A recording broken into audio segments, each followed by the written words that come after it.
ओम। आज का मंत्र है ऋग्वेद 1:31-16।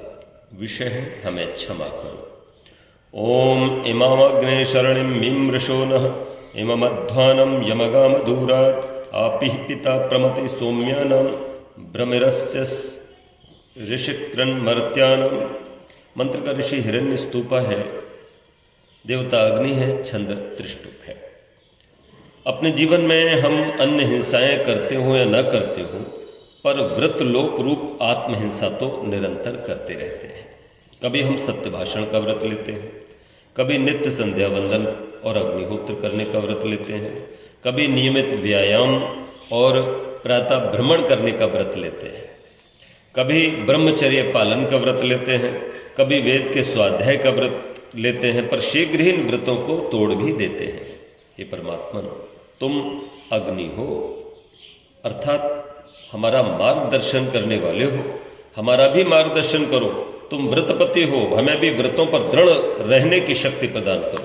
जो व्रतभंग रूप हिंसा हम अब तक करते रहे हैं, उसके लिए हमें क्षमा करो। व्रतलोक के अतिरिक्त दूसरा अपराध हमने ये किया है कि हम अब तक भ्रांत राह पर चलते रहे, गलत राह पर चलते रहे और उस भटकी राह पर चलते चलते बहुत दूर निकल आए। अब ये देखकर हमारा सिर चकरा रहा है कि जितना गलत रास्ता हम पार कर चुके हैं, उससे वापस लौटने के लिए हमें अनवरत कितना महान प्रयास करना पड़ेगा। हे प्रकाश में अग्निदेव, तुम ही प्रकाश देकर हमें उस कुमार्ग से वापस लौटाओ। तुमसे दूर होकर जो हम भ्रांत पथ पर चल पड़े, उसके लिए भी तुम हमें क्षमा करो। तुमसे क्षमा याचना हम इस कारण नहीं कर रहे हैं कि हम दंड से बचना चाहते हैं।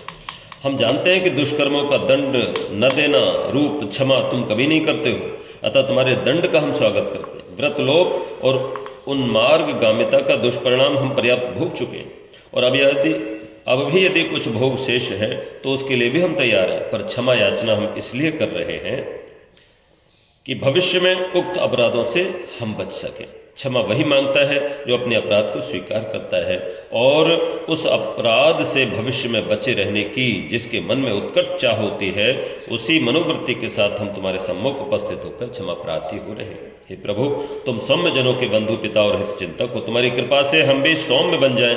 तुम भ्रमी और ऋषिकृत हो, जैसे कुंभकार मिट्टी को चाक पर घुमाकर उत्तम उत्तम पात्रों के रूप में परिणित कर देता है, वैसे ही तुम अपने दिव्य चक्र पर घुमाकर सामान्य मर्त को भी ऋषि बना देते हुए, हे देव, तुम हम पर भी अपनी कृपा बरसाओ और हम मर्त्यों को भी ऋषि बना दो, हम मर्त्यों को भी ऋषि बना दो। बोलो सच्चिदानंद भगवान की जय।